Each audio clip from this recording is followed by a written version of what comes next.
भाग्योदयेन बहुजन्म समर्जितेन सत्संगमं चलबते पुरुषो यदा वै। जब करोड़ों जन्मों के पुण्य उदय होते हैं तब जाकर के भगवान की कथा सुनने को मिलती है। और कथा कौन सुन सकता है? जिस पर भगवान की कृपा हो।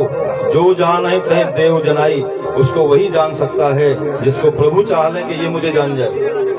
उनकी कृपा से ही संसार में सारा काम होता है। मेरा आपकी कृपा से सब काम हो रहा है। बड़ा सुंदर भजन और बड़ा सुंदर भाव।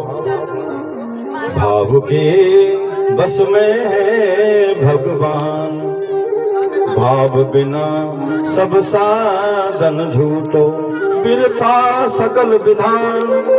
और भाव नहीं तो निध बन मत बन, लागत सब वीरान।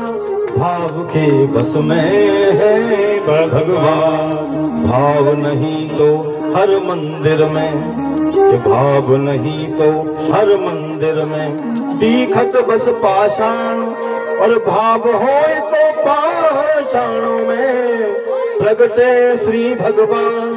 भाव के बस में है भगवान, भाव के बस में है भगवान।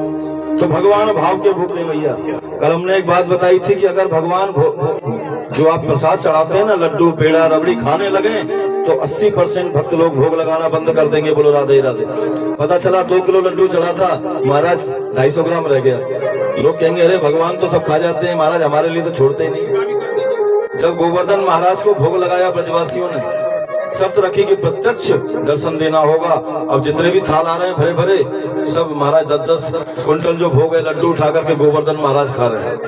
और जो भक्त लोग भोग लगाने नहीं आ पा रहे थे, लंबे लंबे हाथ कर दिए गोवर्धन महाराज ने नंदगांव से, बरसाने से उठा उठा के लोगों के घरों से, और लड्डू पेड़ा कचौड़ी रबड़ी जो बना था सब खाली। देखते ही देखते 100-150 जो बैलगाड़ी आई थी सब खाली हो गई। बोलो राधे राधे। मनसुखा कह रो लाला तेरो देवता तो लगे कई जन्मन को भूखो भैया। अरे हमारे लिए कुछ प्रसाद छोड़ेगो को नहीं छोड़ेगो? अरे महाराज जो हम 10-20 कुंटल भोग लाए सब खाली।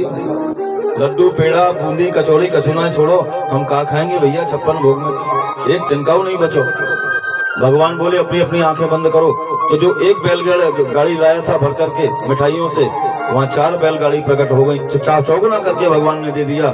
बोले गिरिराज धरण की जय। तो कहने का मतलब है भगवान भाव का भोग लगाते हैं, भाव के भूखे हैं। प्रसाद और मिष्ठान्नों के भूखे नहीं है। भाव से भगवान को सब कुछ करना चाहिए। पूजा पाठ और सभी चीजों का यहाँ विधान कहा गया। अब जैसे हम लोग भगवान की ही आरती करते हैं। कहते हैं सबसे पहले चरणों की 4 बार आरती की जाती है। हर चीज का विधि विधान होता है। 4 बार चरणों की आरती करें, 2 बार नाभि की, 1 बार मुख की, और 7 बार सर्वांग आरती होती, 14 बार आरती घुमाई जाती है भगवान को। बोलो राधे राधे। और महाराज हर चीज का एक विधि विधान होता है। कथा के अंत में आपको बताएंगे कि किस देवता की कितनी परिक्रमा लगानी चाहिए। कथा तो सब सुनते हैं, सब सुनाते हैं, लेकिन कुछ नई ज्ञान की बातें आप कथा में आए हैं तो कुछ सीख करके जाएं। बहुत से लोग कहते हैं महाराज भजन बहुत करते हैं लेकिन फल नहीं मिलता है। भैया बात ना करें, बड़े ध्यान से सुने। जो भी बच्चे बात कर रहे हैं बाहर चले जाएं। राधे राधे। हम जो झोली माला करते हैं उसमें हम लोग गलत विधि विधान से भगवान का भजन करते हैं, इसलिए आधा फल नष्ट हो जाता है। बोलो राधे राधे। जब भी जप करें माला से, तो माला को जब हम जप करते हैं अपने गुरु मंत्र का, भगवान के देवता के मंत्र का, तो जो सुमेरु होता है बड़ा वाला दाना, वहां तक जाकर के माला को उसके ऊपर से और नहीं करना चाहिए। जैसे कि आपने माला से भजन किया, इस माला को आपने कहा ओम नमो भगवते वासुदेवाय का भजन कर रहे हैं, और ये माला जब पूरी हो जाती है यहाँ पर ये सुमेरु आ जाता है, यहाँ से इसकी डायरेक्शन को, इसकी दिशा को बदल देना चाहिए। अगर ऐसा हम नहीं करते हैं तो हमें माला करने का पूरा फल नहीं मिलता, आधा फल चला जाता है हमारा। जो देवता लोग हैं ये ले लेते हैं। बोलो राधे राधे। तो हर चीज का, भजन का, पूजा पाठ का कुछ विधि विधान होता है, उसी विधि विधान से सब करना होता है। बोलो राधे राधे। अब यहाँ भगवान का विवाह माता रुक्मिणी जी के साथ में हुआ। विवाह के बाद में एक पुत्र हुआ, उसका नाम रखा गया प्रद्युम्न। इस प्रद्युम्न को एक राक्षस था सम्रासुर, ये उठा करके ले गया और समुद्र में फेंक दिया। एक मछली ने उसको निगल लिया, तिमिंगल नाम की मछली। मछुआरे उस मछली को पकड़ करके और उसी सम्रासुर के यहाँ रसोई में दे आए, जहाँ रति मायावती का रूप धारण करके वहां रहती है कामदेव की पत्नी। ये प्रद्युम्न कौन है? कामदेव का रूप है। पिछले जन्म में जब भगवान भोलेनाथ ने कामदेव को मार दिया, कामस्तु वासुदेवांशो दग्धः प्राग मर्दुमन्ना, कामदेव को भस्म कर दिया भोलेनाथ ने। और यहाँ कामदेव प्रद्युम्न बन करके आए। और जब मछली को सम्रासुर की रसोई में लाया गया, मछुआरों ने पेट चीरा तो बालक निकला अंदर से। इस बालक को जाकर के और जो यहाँ रसोई में काम करती है मायावती, उन्होंने इस बच्चे को बड़ा किया।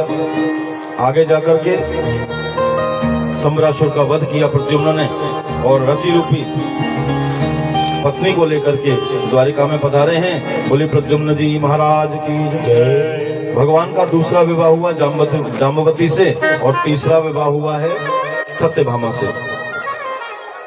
एक सत्राजित नाम का सरदार है द्वारिका में, जिसके पास समयंतक मणि है। भगवान सूर्य की तपस्या करके मणि प्राप्त करी।